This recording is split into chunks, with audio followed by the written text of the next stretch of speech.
Hello everyone, welcome back to my channel. And if you're new here, my name is Amanda. Thank you so much for tuning in. All of the products that will be used in today's video will be conveniently linked for you in the description box below. No need to go searching for these items. Just click on the link and make your purchase. Now let's get started. Hello and welcome to video number 2 of my first mini series. In today's video, we are going to be making engraved plates.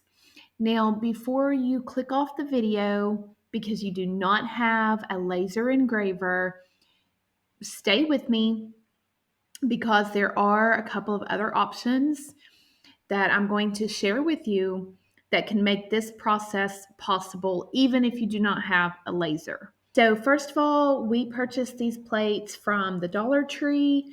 I believe they were $1.25. So easy peasy, cheap. I did engrave on the back side of the plates.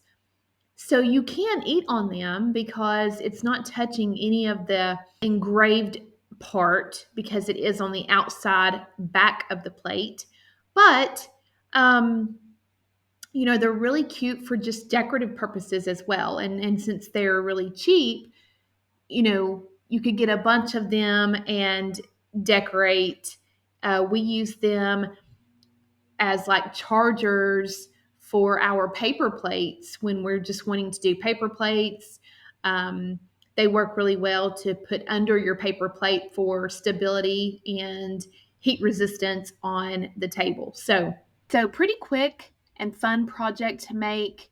You will need, of course, a laser engraver. I am using the X-Tool F1, and this laser beam will shoot directly through the glass. So you will also need some marking spray or marking paper. I will link both of those in the description box for you so that you can find those. I use the marking paper. It is much like a water slide. You just want to cut the amount that you need for your area that you are going to be engraving. And then you'll just put that in the water for a few moments, slide it off of the backing, and place it on the area you're going to be engraving on. Now, this also comes in different colors. I will link those for you as well. So, the sky's the limit on what you can do. You will also need a design such as an SVG that works really well. But you can also use a JPG or PNG, and the settings will allow you to auto trace or vectorize your image. So we just went with a simple T for the Tennessee Volunteers. And keep in mind, this marking paper is going to darken the area that you are engraving. So it almost burns the marking paper into the lasered area. If you want that to remain dark, it is best to hand wash these. I have found if I place them in the dishwasher, that darkening will come off. So, but if you don't want that area to be dark, then by all means, stick them in the dishwasher. And when it comes out, it's just going to be an etched piece of glass. It's beautiful either way. A couple of other items that you're going to need is you will need the purifier that goes with this laser engraver. If you do not have that, like I don't, what you will want to do is make sure you are in a well-ventilated area. I usually take mine outside on our balcony or our deck and work on it out there. There was some work going on both the deck and the balcony this day, so I just opened a sliding door and let the fumes go out through the screen, and I just propped it up on a box so as to sort of have a working surface. But again, make sure you do have some sort of fume extraction, or again, you're in an open area where you're not breathing in what's being engraved or etched or cut, whether it be wood, metal, leather, glass, whatever. And then also make sure that you do have safety glasses on. You do not want to look at these beams. They will hurt your eyes. They will do damage to your eyes. And make sure you always have the cover down as well. Now, because we have removed the plate that's on the laser engraver, we are able to just sit the laser engraver on top of the plate, the glass plate to engrave, because as you can see, it is way too big to fit under the lasered area.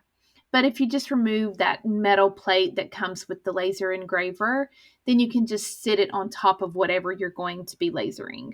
Okay, so while I was sort of given the introduction, you saw a little bit of the working side of the laser engraver. We're going to briefly go over some settings. I have engraved these glass plates before, but unfortunately for me, I did not save my work and save my settings, so I couldn't remember what settings were used. With that being said, I did do some experimenting with the settings, and I'm going to share those with you and the outcome of those settings. This laser engraver is super fast. I think total it took about 9 minutes per plate to engrave the power T on the plates. The first plate that I engraved, I used the blue light at 100% power.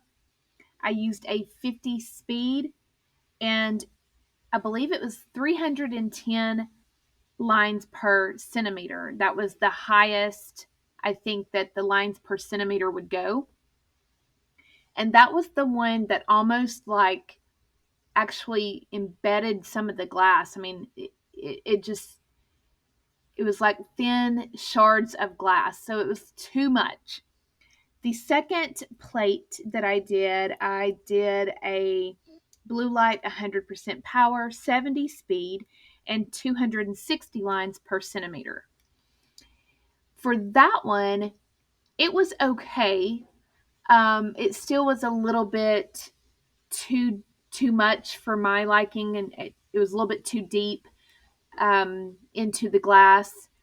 And I also went back and tried the infrared light to clean up any misses or gaps or whatever, and that didn't really seem to help any at all. I wound up, however, finding that if you use the blue light at 100% power, 80 speed, and 260 lines per centimeter, that one for me on these plates worked out the best. Okay, so it's hard to tell on camera, but this was the plate that I did the 50 speed and 310 lines per centimeter on. And I don't know if you can tell just how deep that cut into the plate, but that was this plate. And then this plate was the one that I did the 80 speed and 260 lines per centimeter on. And I'm just going to run this under some hot water and use a toothpick to remove the remaining blackening paper. I didn't want to use anything sharp because I didn't want to scratch the plates. So I just used a toothpick and just gently removed the remaining paper. And this is the final product. I wound up doing, I think, 8 plates. And again, it took about 9 minutes per plate. So not too bad. It took a little bit longer than that for me just because I did do a few experiments. But overall, not too long of a project. So again, I hope you've enjoyed this video. I hope you have learned something. If you have any questions, feel free to, leave those in the comment section, and I'll be glad to try to answer them. I am still experimenting with my laser engraver, so I'm not as well versed on it as maybe some people are. I don't necessarily use it on a daily basis, but I do use it for all different sorts of projects, and I really, really enjoy using it. But I'll be glad to try to answer any questions that you have. I hope, this has inspired you. Go out and get some plates and engrave your custom design. They make lovely gifts. I made some for our son and his new wife for their like a little wedding party for them. I engraved the bottoms of the plates, and that was just a special little touch they got to take with them as a memento of that day. So, use this as inspiration, and thank you so much for watching. Don't forget to tune in tomorrow for our third mini series football themed project. Also, one final thing before I go, as mentioned, if you do not have a laser engraver, you can still create an etched look like this simply by purchasing etched glass vinyl or a product called Armor Etch. Now, in both of these situations, you would use these in a stencil format. So, for example, for the Armor Etch, you would cut out of stencil vinyl your image. So, in this case, a power T. Remove the power T and keep a box around that area. And then just use the Armor Etch in the center where you have removed the power T from the vinyl. You let that sit for a little while and then you rinse it off, and it looks like etched glass. Also, for the vinyl, it's etched glass vinyl, and you would just simply put it into your die cut machine and cut your image out like you're cutting vinyl, and then you have your etched look. So if you do not have a laser engraver, those are two options for you. I'm sure there's more options out there. Those are the only other two that I have ever used in the past before getting my laser engraver. But if you know of anything else, feel free to leave those in the comments for everyone. And as always, thank you so much for watching this video. And I hope everyone has a blessed day.